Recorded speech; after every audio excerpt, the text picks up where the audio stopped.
especially you are the president of the Psychedelic Society Portland. I think you're the best person to tell us what is happening in your world in Portland when it comes to psychedelics.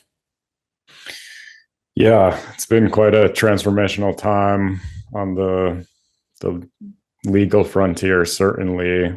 And so the brief rundown is that in 2020, the state chose to pass legislation that made a process for people to legally engage with psilocybin mushrooms. And so people are always asking me or saying, oh, out in Oregon, you guys legalize mushrooms, huh?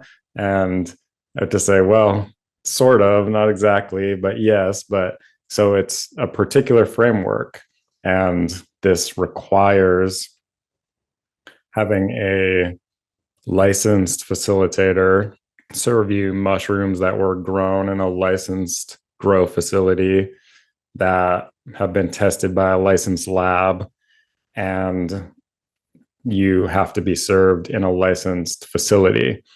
So it's a particular model, a particular way of interfacing with mushrooms. And however, there, as much restriction there is, which makes sense. This is a kind of new thing to be bringing into the modern legal Western framework. There's also one of the great things about this legislation is that pretty much anybody 21 years or older can access what they call psilocybin services. And so you don't need to have a particular diagnosis, and it's not a medicalized model. It's not a therapeutic model. It's really you're having someone sit for you in a safe environment. And so that's cool. And of course, there's been a lot of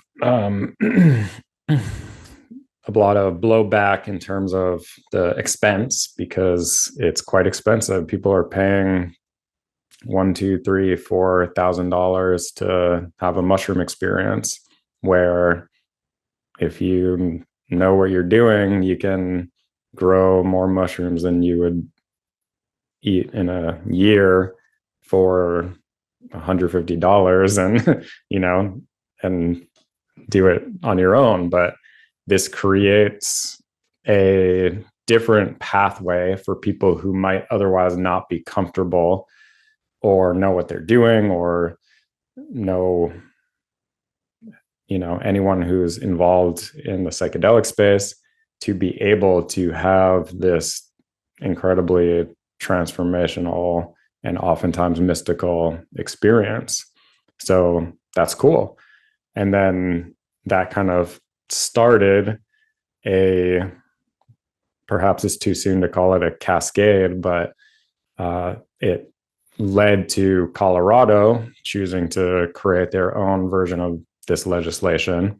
And then Massachusetts was attempting to do something very similar. And just in this last election cycle, and the voters decided, no, this isn't what we want. So it's, I'm of many minds about it, because it creates a new access point for people who otherwise wouldn't know how to access these things or feel comfortable.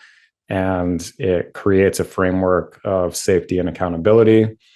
And it is ultimately a very particular way of taking psychedelics, and that can be very cost prohibitive for people. So I think it's a movement in the right direction. And like you're saying, the diversity of ways to experience these things is, I think, one of the great gifts of the psychedelic space, because people can, if they want, a doctor in a lab coat, if that's the only way that they'd feel comfortable, taking mushrooms, that's a way you can do it. If doing it in a proper traditional ceremony is the only way you would be comfortable, that's a way you can do it. If you just want to go out with friends and have your experience, you can do that.